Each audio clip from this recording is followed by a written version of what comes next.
Hola, ¿qué tal? Bienvenidos a Conversemos de Economía, un espacio que ofrece la televisión pública colombiana para que usted, amable televidente, tenga toda la información sobre esos temas de interés que tanto afectan el bolsillo de los hogares.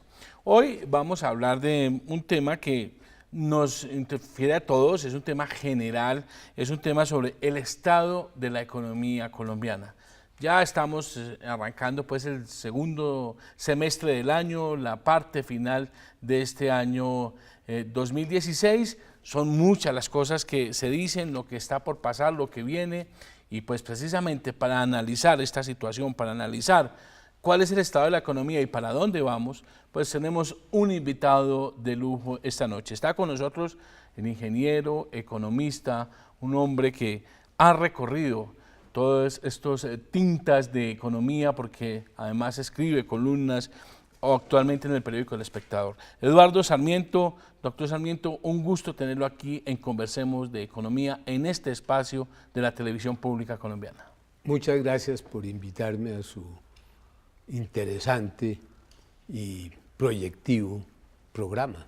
Pues muy bien, en esta conversación también invitamos a los colombianos para que opinen, para que nos cuenten.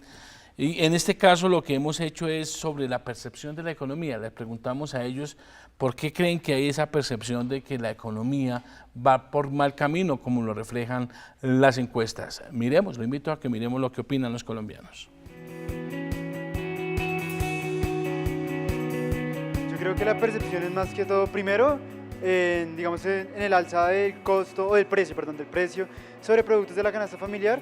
También las vías en la ciudad, vías pequeñas como vías principales, están deterioradas, por lo tanto la persona común se imagina que es que no hay presupuesto para, obviamente el desempleo, la oportunidad tanto para los jóvenes como para las personas de 50, 60 años a buscar empleo también es algo complicado. A nivel personal y a nivel familiar, consideramos que la canasta familiar ha subido muchísimo, también el transporte, hay muchísimo desempleo y todo genera pues que la economía se sienta como en un momento muy complicado, ¿no?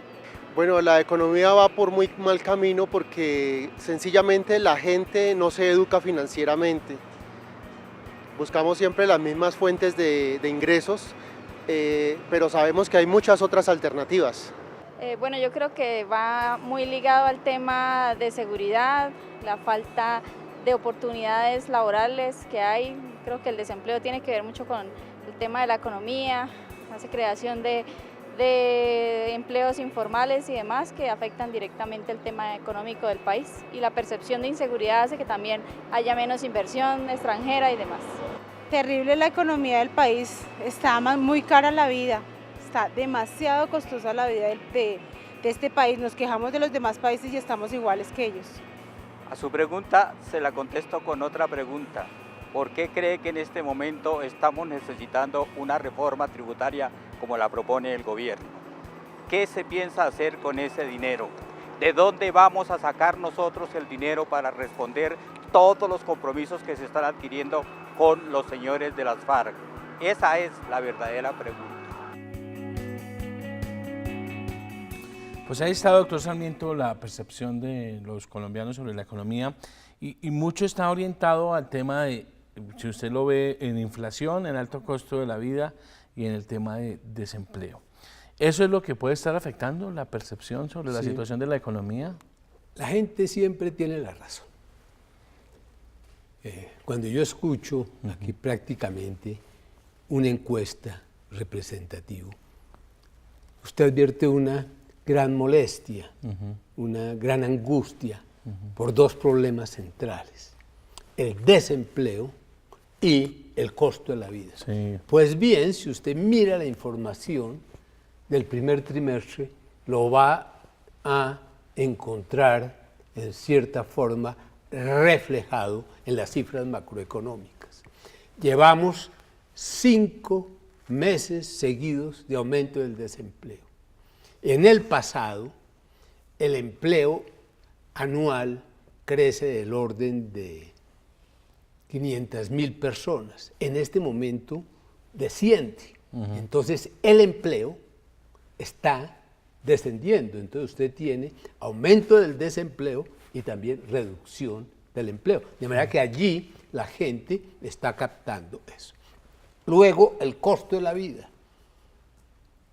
¿Qué nos pasó ahí? Un gran error del Banco de la República, que montó al país primero en un déficit en cuenta corriente de la balanza de pagos,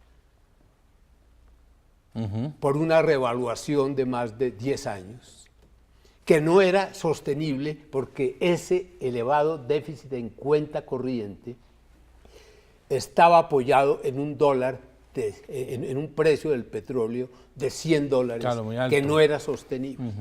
Bueno, ¿qué le pasó a usted hace 1 año y medio? Que tiene un déficit en cuenta corriente de 4% que venía de la revaluación, y a eso le agrega el desplome de los precios del petróleo. De manera que usted pasa a un déficit en cuenta corriente de la balanza de pagos, déficit en dólares de 6,5%, como lo había anticipado en varias de las columnas 2, 3 años antes. Ese déficit en cuenta corriente le golpea la actividad productiva y le dispara la tasa de cambio. Y luego esa alza de la tasa de cambio le sube los precios, y esos mayores precios llevan al Banco de la República a subir las tasas de interés. Entonces, ¿qué tiene usted?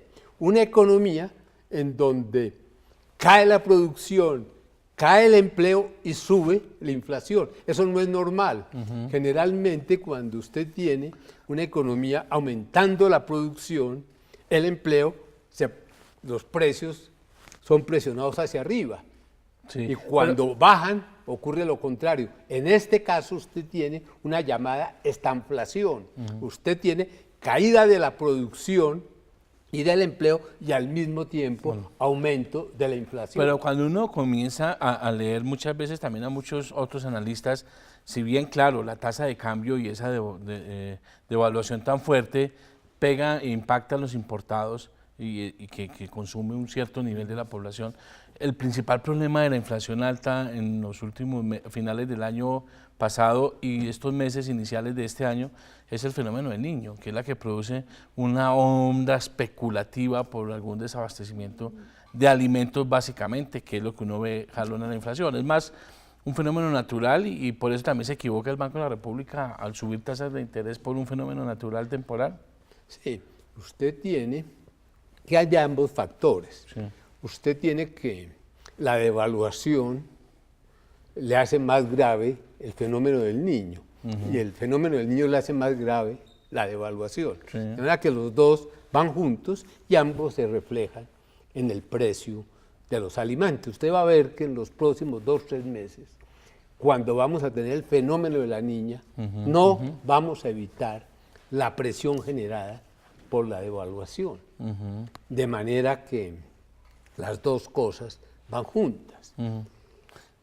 Y hay un tema sobre el que usted comentaba sobre el desempleo, y yo estaba mirando aquí las cifras, y lo que registra el DANE es que primero el año pasado termina con una de las tasas de desempleo más bajas en muchos años, y solo se ve un aumento en los últimos 2 meses, aumento de tasas de interés, que usted me dice que en los últimos 5 meses, pero ¿qué es lo que está explicando que la tendencia de la tasa de desempleo, que venía muy bien en casi los 4 años de este gobierno, los primeros 4 años, 5 años, termina generando ese aumento en los últimos 2 o 3 meses? ¿Es por la misma desaceleración económica? ¿Es por la situación fiscal del país? ¿Es por la caída de los precios del petróleo?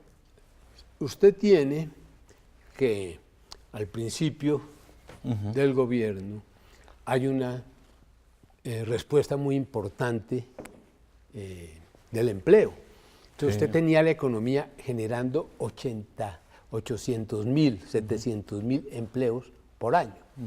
Eso se da en los primeros años, pero luego eso se debilita. Y no se ve bien en las cifras porque hay una gran entrada de inactivos al mercado. Hay una gran entrada de inactivos, es decir, salidas de personas del mercado laboral. Entonces, los que antes eran desempleos pasan a ser inactivos. Entonces, usted tiene que ese empleo que había generado al principio el gobierno, se le va debilitando. Entonces, en la cifra de empleo, esos 800.000 se le vuelven 400.000, 500.000. Sí. Luego se le vuelve 250.000. Y luego, cuando usted experimenta el déficit en cuenta corriente, que le da un golpe muy fuerte a la economía a comienzos del año pasado, y luego el disparo de la inflación y el alza de las tasas de interés que ha contraído tremendamente el crédito, entonces ese empleo que le quedaba, o que antes era de 400.000, se le vuelve 200.000 y ya en este momento está negativo. De manera que ahí usted ve un gran error en la política del gobierno. Lo que había ganado en los primeros años con el empleo, lo pierde en parte como resultado de no haber anticipado esta situación. No, el camino era no permitir una devaluación tan grande. Pero eso no está en manos del gobierno, eso es el Banco de la República, la autoridad. Claro, usted lo puede, pero usted puede intervenir. Entonces, ¿qué fue lo que hace el Banco de la República? Deja que se explote la tasa de cambio, un poco por omisión. No sale a intervenir en el momento. No sale a intervenir, no sale a vender reservas. Entonces, usted tiene un disparo enorme de la tasa de cambio. ¿Qué pasa cuando usted tiene un disparo tan grande en la tasa de cambio? Que el efecto sobre las exportaciones no se da, porque usted tiene una tasa de cambio más alta y mientras consigue los mercados y mientras se moviliza al exterior y mientras las empresas tienen las condiciones que no existían durante 10 años, aparece. De manera que el fenómeno sobre las exportaciones es muy lento. En cambio, las importaciones de inmediato usted tiene un alza de los productos importados, un alza de los precios nacionales que los sustituyen, de manera que el efecto sobre los insumos es mucho más alto que sobre las exportaciones. De manera que los mayores ingresos de las exportaciones se los llevó el mayor costo de las importaciones. Eso es clarísimo en empresas como Avianca. Lo que ganó Avianca por mayores ingresos de divisas, lo perdió por los mayores costos de mantenimiento, compra de aviones, etc. De manera que Avianca, que tenía superávits enormes durante 5 años, en este momento está registrando pérdidas o balances cercanos a cero. Quedémonos un poquitico en la tasa de cambio para preguntarle qué va a pasar con la tasa de cambio. Yo sé que nadie tiene la bolita mágica que le diga la tasa de cambio, pero uno sí ha visto en los últimos 2 meses como que se mueve entre 3.000 y 3.300 pesos. Muchos dicen se va a quedar ahí. Con esa tasa de cambio, si se mantiene y si hay alguna estabilidad, ¿es posible que la industria recupere ese ritmo exportador, se fortalezca la industria, genere el empleo y se vea el efecto de tasa de cambio?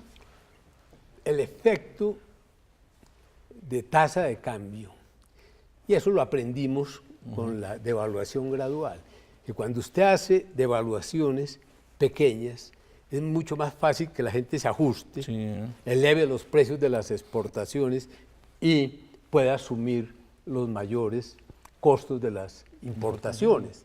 Eso lo aprendimos, entonces por eso se hacía gradual. En ese sentido considero que esa devaluación del 60% fue un gran error. El tipo de cambio se ha debido intervenir. El gobierno ha debido salir a vender divisas cuando este dólar estaba en 2.700 pesos, que fue lo que hicieron en Perú y en México.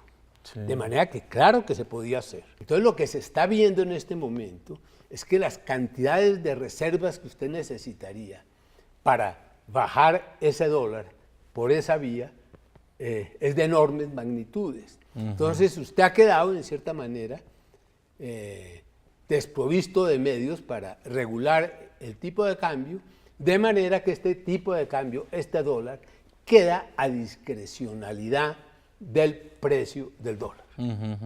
Perdón, del precio del petróleo. Si el precio del petróleo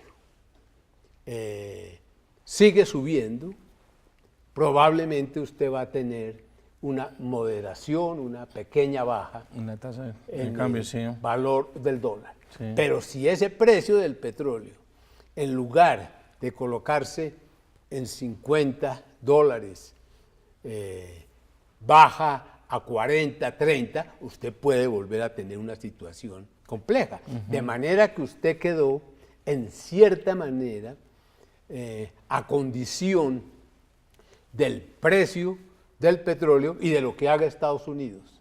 Si Estados Unidos, como ya es inminente, sube la tasa de interés, eso presionaría de nuevo la devaluación Claro, los del inversionistas dólar, buscan, eso subiría más el precio, buscan porque mercados usted más seguros. tendría una salida de Claro. capitales y la gente no quisiera traer inversión al país.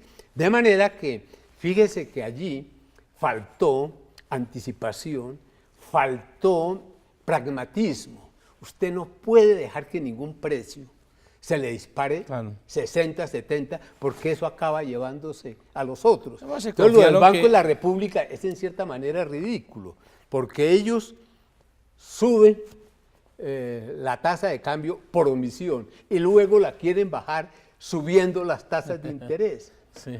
Entonces, en cierta manera, es el perro mordiéndose la cola. La cola. Entonces, lo que tenemos al Banco de la República es, primero, por omisión, deja que se devalúe 60%.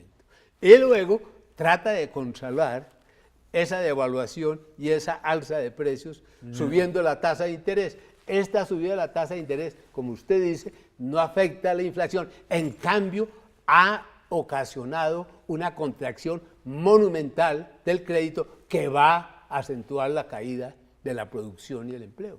Yo quiero en este momento darle paso a preguntas de los colombianos en las calles, porque nos gusta la participación en esta conversación del ciudadano. Veamos las preguntas. Mi nombre es Henry Hernández Suárez, soy educador y mi pregunta hacia el gobierno es ¿qué proyectos tiene para proteger la industria nacional? Mi nombre es Daniel Góngora y mi pregunta es ¿cuáles son los sectores de mayor crecimiento y qué medidas se están tomando para fortalecerlos? Bueno, muy bien, pues el primero dice que el gobierno, pero bueno, aquí usted no es gobierno, pero se la trasladamos. ¿Qué podemos hacer para proteger la industria? En un mercado como este abierto, es una mezcla entre neoliberal y un poco de la tercera vía, pues que ha impuesto el presidente Santos. ¿Qué se puede hacer? Fuera de tasa de cambio, ¿qué más hay para hacer? ¿Cerrar la economía de nuevo? ¿Poner impuestos y aranceles para que no vengan productos del exterior en mejores condiciones y beneficien al consumidor? Bueno, lo que usted está teniendo es un fracaso en la política. Usted evalúa 70 o 60 y las exportaciones le bajan 40%, pero no solo las petroleras, también las industriales y las agrícolas. De manera que ese mecanismo no está funcionando. ¿Cuál es la opción? ¿Cerrar la Entonces, economía? No creo. ¿Qué es lo que usted tiene que hacer? Primero, no hacer una devaluación tan grande, Sí. se equivocó. Si usted hubiera hecho la devaluación de 20 y hubiera observado a ver qué pasaba y daba tiempo para que se ajustara la economía, las cosas hubieran sido mucho mejor. Pero es que aquí usted está ante una devaluación mal hecha. Yo incluso sigo recomendando intervenir el tipo de cambio. Por lo menos dejar en claro que no sigue subiendo, que cuando pase de cierto nivel se entra a intervenir. De manera que Volver creo como que a una banda que como la que existía cuando hubo la famosa crisis en los 90, la banda cambiaria o poner un techo y un piso. ¿Cómo uno puede No, saber en qué momento interviene? simplemente usted dice, mire señores, si el dólar pasa de 3.000, con promedios, hay una serie De fórmulas, procedimientos para...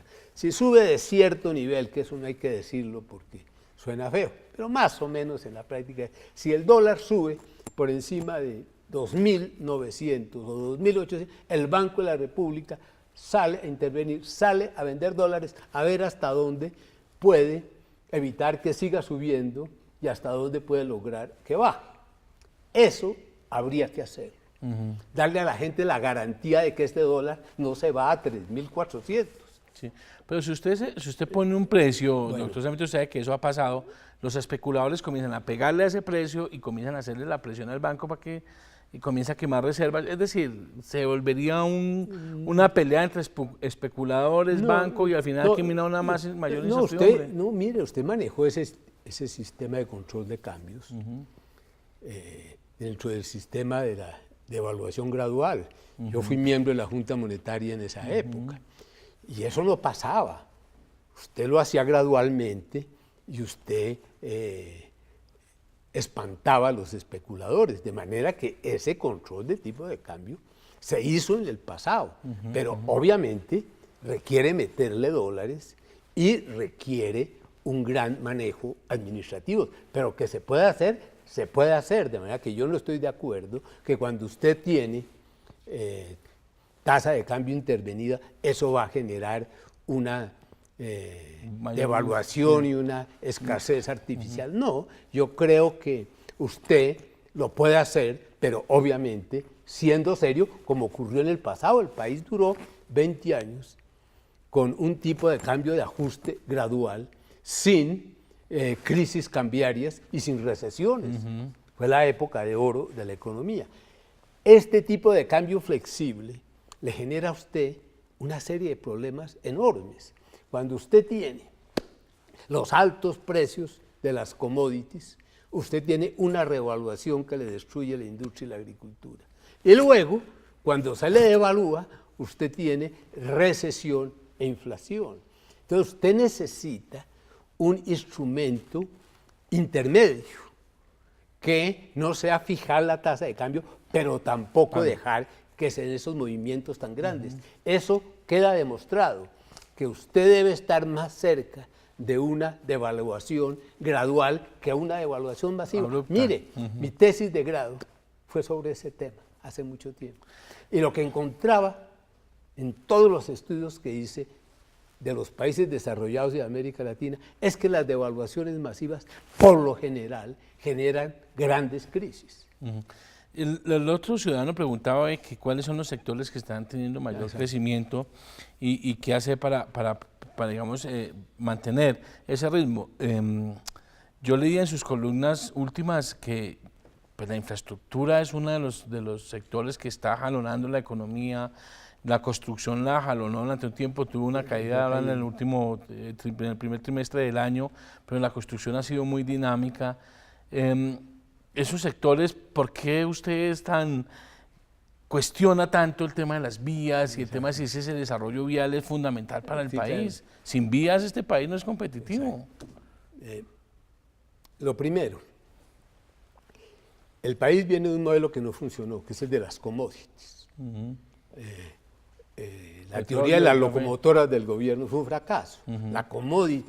La prioridad en las commodities llevó a la crisis actual de la economía colombiana y de toda América Latina. Ahora le hago un paréntesis sobre la crisis, porque yo no sé qué tan crisis es crecer al 3%, pero eso lo discutimos. Bueno, entonces, usted tiene que ese modelo no funcionó. Usted dice, lo voy a reemplazar por la infraestructura física. La infraestructura física es muy importante, pero tiene grandes necesidades financieras. La infraestructura física es muy difícil hacerla cuando usted tiene problemas fiscales, porque esos proyectos requieren un gran apoyo del Estado, porque una de las características de la infraestructura física es que los costos fijos son muy superiores a los variables. Entonces el sector privado no está dispuesto a realizar las concesiones si no tiene un gran apoyo del Estado, que es lo que se está viendo en las dos olas del programa de 4G. De los 18 proyectos que tenían incluidos en los 18 proyectos de las dos primeras olas del 4G, se han cerrado financieramente solo 2. De manera que usted lo que está viendo es que en estas augurias financieras, los concesionarios privados requieren un gran apoyo del Estado y el Estado no se las puede dar porque tiene problemas fiscales. Entonces yo creo que salir de las commodities a una dependencia de la infraestructura física, no de la construcción de casas. edificaciones, a la infraestructura física que requiere grandes recursos financieros, que genera muy poco empleo y que los beneficios se dan muy a largo plazo, no puede ser la prioridad. Usted lo que tiene que hacer es reemplazar las commodities por la industria y la agricultura, que es lo que están preguntando. Sí. Entonces, ¿cómo hace usted con la industria y la agricultura? ¿Cuál es el problema de la industria y la agricultura? Que su productividad es inferior a la de los países desarrollados, a la de los socios comerciales. Entonces, la productividad de la industria de demanda y de la agricultura de cereales es menor. Entonces, usted necesita apoyar esos sectores. Hay que ponerles protección, pero usted tiene el problema de los TLCs, o buscar algún tipo de apoyo selectivo a través de subsidios al empleo o de alguna manera.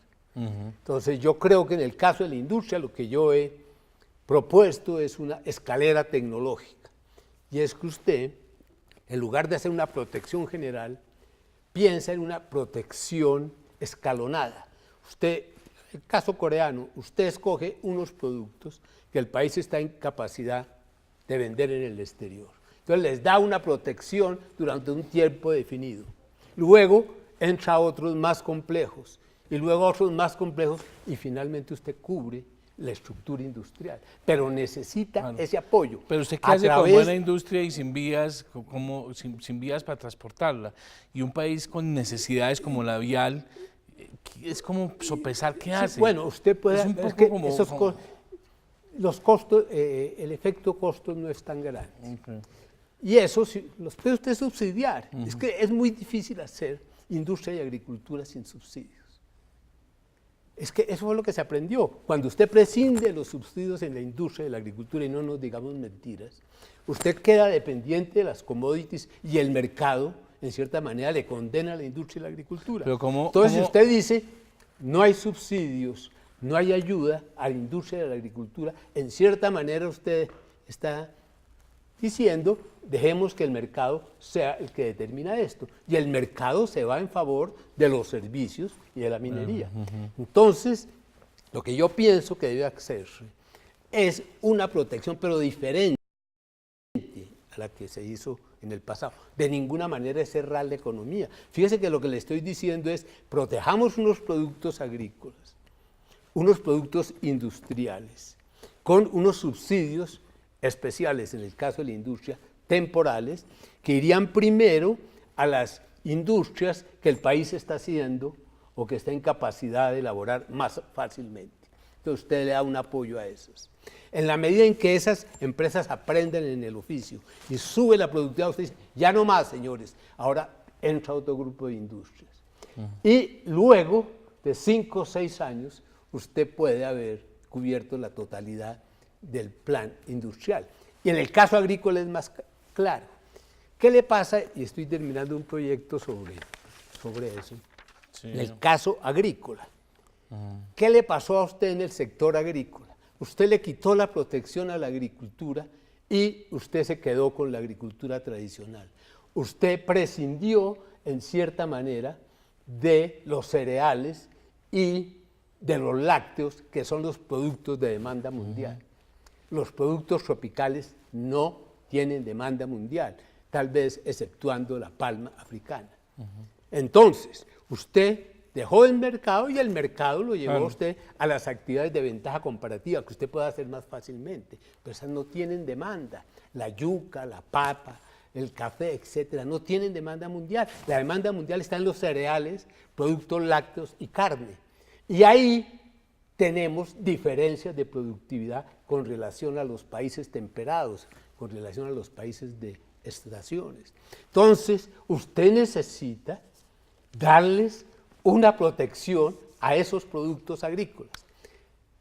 Y la recomendación es hacerlo a través de apoyos en el riego, apoyos en carreteras de penetración, en apoyo al uso de fertilizantes a los campesinos. Pero entonces, esa protección que antes usted daba en aranceles, de golpe hay que darle un poco en aranceles. Pero lo más importante, que usted entendió es que esa protección usted la puede dar a través del Estado, suministrando el riesgo, suministrando las carreteras de penetración y luego dando posibilidades para que la gente tenga crédito e invierta. Una de las características que encuentro yo en el estudio es que tanto en la agricultura grande como en la pequeña, la inversión ha sido prácticamente insignificante.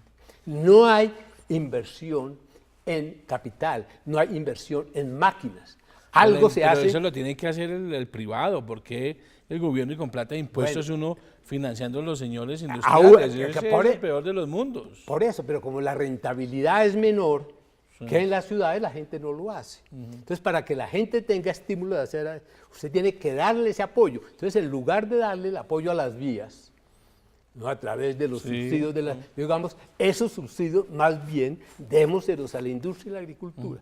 Porque aquí estamos hablando de subsidios de todas maneras. En el caso de carreteras, usted tiene que, para que haya estas concesiones, el Estado tiene que asumir créditos con plazos fijos, tiene que dar garantías de tráfico, tiene que dar subsidios. Entonces, si usted va a dar subsidios, yo preferiría dárselo a los bienes transables, los que usted puede producir para el mercado interno y para afuera. Y esos dos son industria y la agricultura. Entonces, si ya estamos hablando de subsidios, porque si no hay subsidios, nos vamos a quedar en la minería y en los servicios. Entonces, en ese caso, hay que decir, ¿para quién esos servicios? ¿Para quién esos subsidios? Pero los servicios para las carreteras. No Panamá es un país que vive de servicios y vive mejor que nosotros. Y es un país de servicios. Porque Panamá muy poco es lo que produce. Sí, pero nosotros necesitamos productos que puedan venderse. Claro, porque tenemos unas condiciones distintas, de acuerdo. Pues Panamá se dedicó fue a traer dólares del mundo y esa no la podemos hacer nosotros. Muy bien, doctor Sarmiento, quiero pedirle unos minuticos para hacer unos mensajes institucionales y volvemos ya con la última parte y final, que es, bueno, hablamos de subsidio y todo y con qué vamos a financiar y hablamos del tema de impuestos para terminar. Exacto.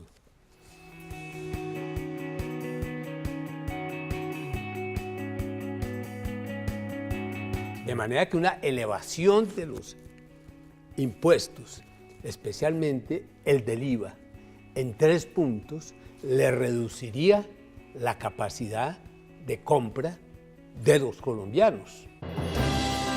Estamos presentando Conversemos de Economía.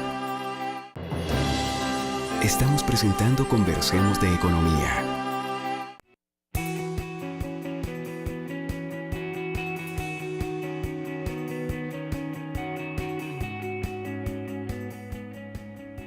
El tema que sin duda, doctor Sarmiento, se va a mover en este segundo semestre del año, y pues regresando aquí a esta conversación de economía y muy didáctica con usted, va a ser el tema de los impuestos.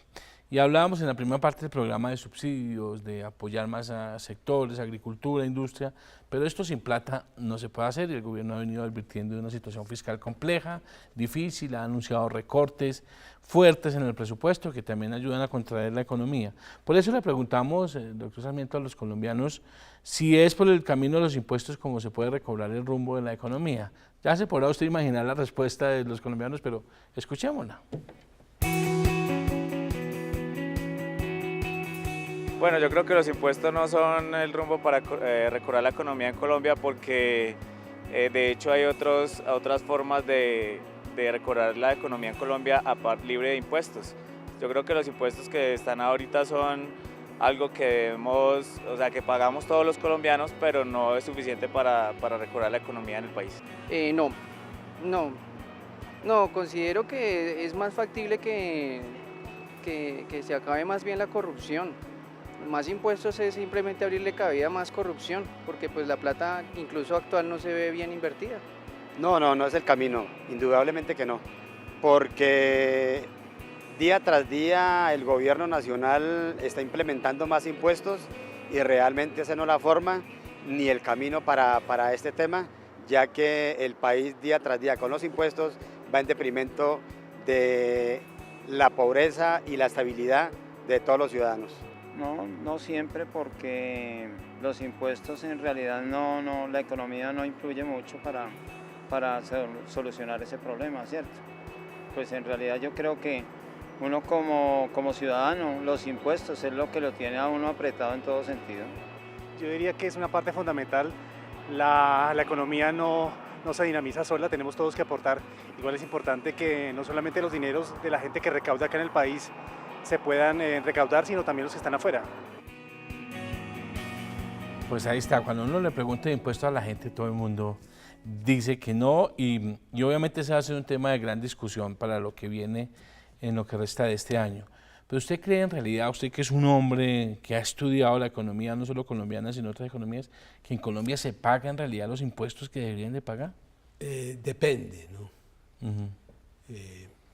Se dice que el porcentaje de los impuestos es menor que en otros países, pero eso mirado así en una sola cifra tiene problemas, porque usted tiene una economía con unas grandes desigualdades.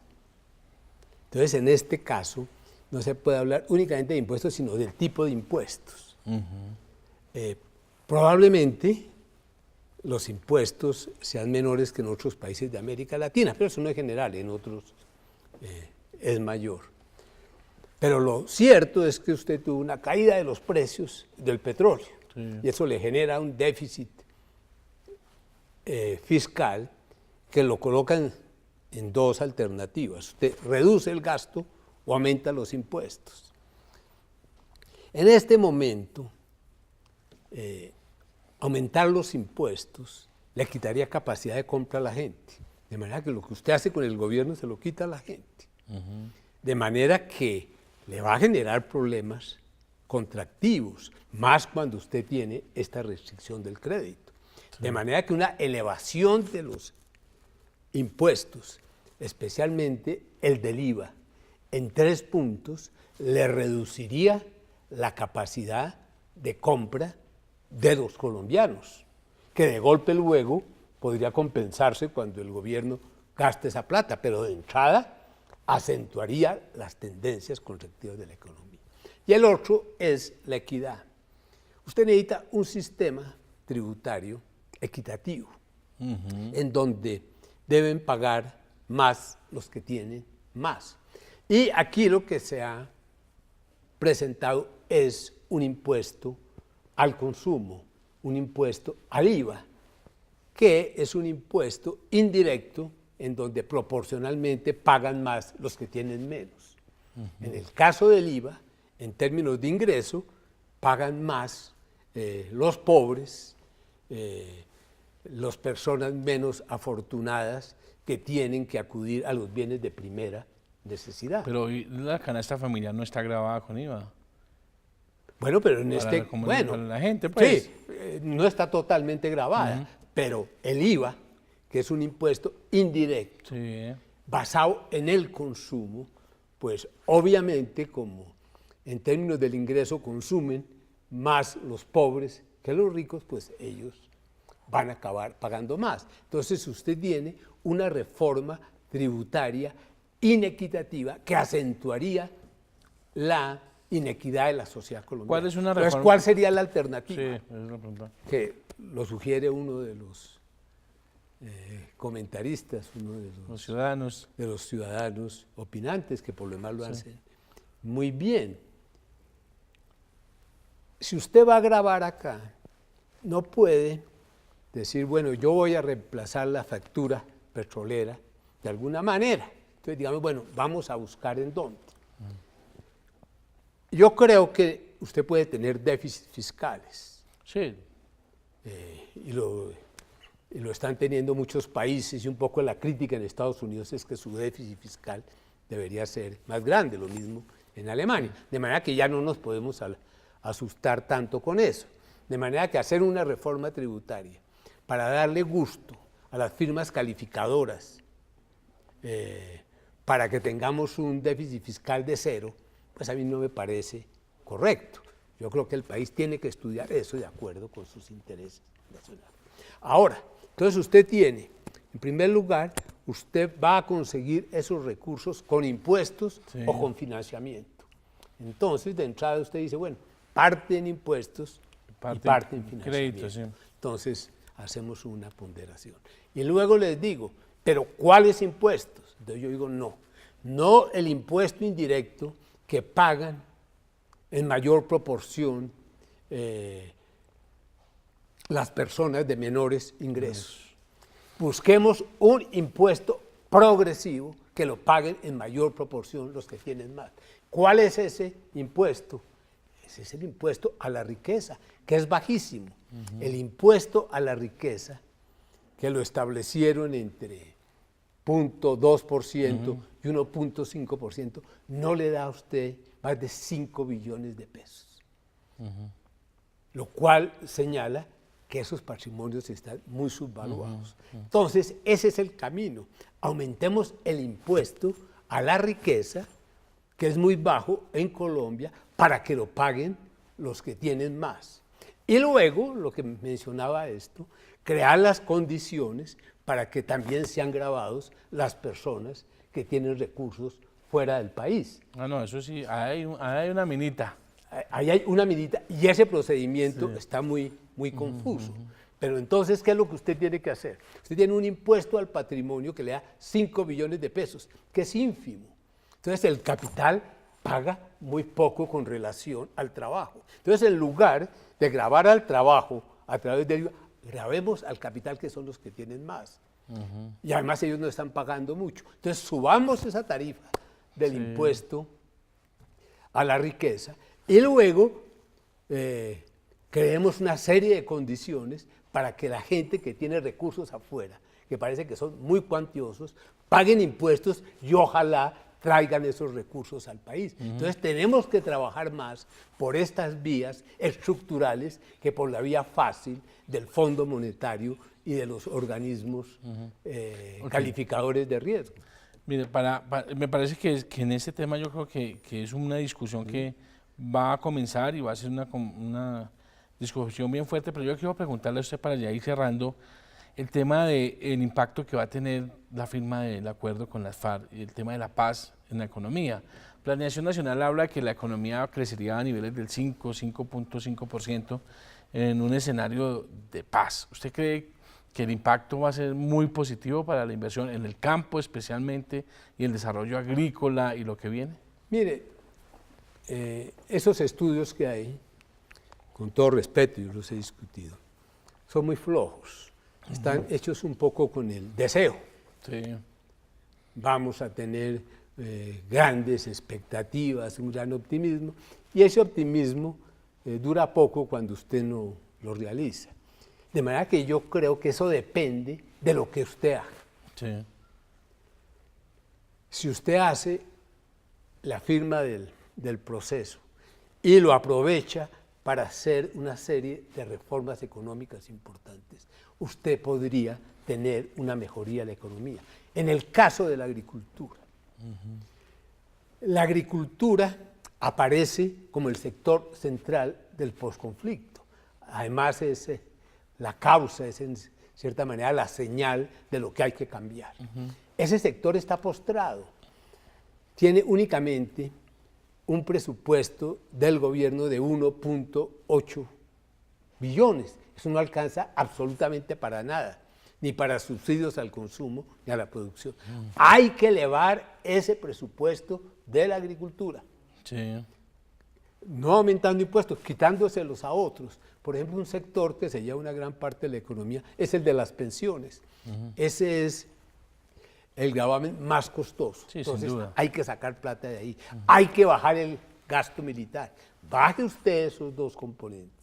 El de las pensiones, que es tremendamente injusto. El militar, y llevémoslo a la agricultura urgentemente, y que ese presupuesto no sea de 1.8, sino de 8 billones. Con esos 8 billones yo le hago toda esta política de subsidios, le hago una serie de transferencias, de manera que se cumpla el primer acuerdo de La Habana, que es una reforma agraria, económica, que duplique el ingreso de los campesinos, que en este momento son 3 veces por debajo de los urbanos. Esa duplicación, que es fundamental para la credibilidad del proceso, usted la podría conseguir con un buen programa de subsidios que eleven el bienestar de la gente y que les den mejores condiciones de producción. Entonces usted tendría una mejoría del ingreso del sector más atrasado, más desfavorecido de la economía y también un resultado importante en materia de productividad y proyección del sector hacia el exterior. Entonces fíjese que ahí, si usted hace una buena política, está bien. Desde que se tenga ese beneficio de la paz. Por último, yo le he escuchado a usted decir en el transcurso del programa en varias veces de la crisis económica. Cuando uno habla con los agentes del gobierno y obviamente con analistas, dicen cómo llamar crisis económica a un país que crece, en el caso más pesimista, al 2%, y los más optimistas hablan de 3.5%, cuando hay otros países que están creciendo 0 o menos algo. Crisis la que se vivió en el 99 cuando la economía creció menos 4.5 y constante trimestres negativos. El desempleo, si bien ha tenido un repunte en los últimos 2 meses, se mantiene en 10 o por debajo de 10. Y diferentes variables dando buenos resultados. Usted mira los balances de las empresas, los balances de los bancos, todos son muy positivos. ¿De dónde sale que estamos en crisis económica con este escenario? Bueno, todo esto hay que mirarlo dentro del contexto de los países, ¿no? ¿Por qué usted tiene una situación compleja? El país se montó en un déficit en cuenta corriente de 6.5% del PIB, el más alto del mundo. No hay país que lo haya podido aguantar. Cuando Estados Unidos llegó al 6.5% en el año 2008, la economía hizo aguas. De manera que usted tiene ese problema estructural que le ha dado indicadores muy malos. El empleo crece negativo, las ventas del comercio crecen negativo. En un mes, pues, digamos, lo que fue marzo. No, mire usted, un año, mire 2 años. Usted mira 2 años, usted dice, mire que el empleo decrece, las ventas del comercio decrecen, la construcción baja 20%, el despacho de cemento baja 8%, la minería, que crecía 10, está bajando 15%, de manera que usted tiene una economía que se le fue a un crecimiento entre 2 y 2,5%. Si eso fuera un año, no sería grave, pero mientras usted tenga este déficit en cuenta corriente, tenga esta inflación, eso va a ser para mucho tiempo. Y si la economía crece entre 2 y 2.5% durante 5 o 6 años, que fue lo que ocurrió después del año 1999, usted va a tener tasas de desempleo de 15%, usted va a tener una caída tremenda de los ingresos, un agravamiento de la distribución del ingreso, de manera que para el país sería tremendamente crítico esa situación, si es permanente. Si es un año, usted baja 2.5%, pero es que lo que yo estoy viendo, mientras se mantenga este déficit en cuenta corriente, que no se le ve solución, es que la economía entra en una fase de crecimiento entre 2 y 2.5%. Esa situación, que ya lleva 1 año y medio, proyectada a 3 o 4 años más, le daría a usted una situación económica y social muy complicada. El país necesita tasas de crecimiento por encima de las históricas, y la histórica es 4.5%. Pues muy bien, doctor Eduardo Sarmiento, la verdad ha sido una gran conversación, yo creo que hemos aprendido muchas cosas.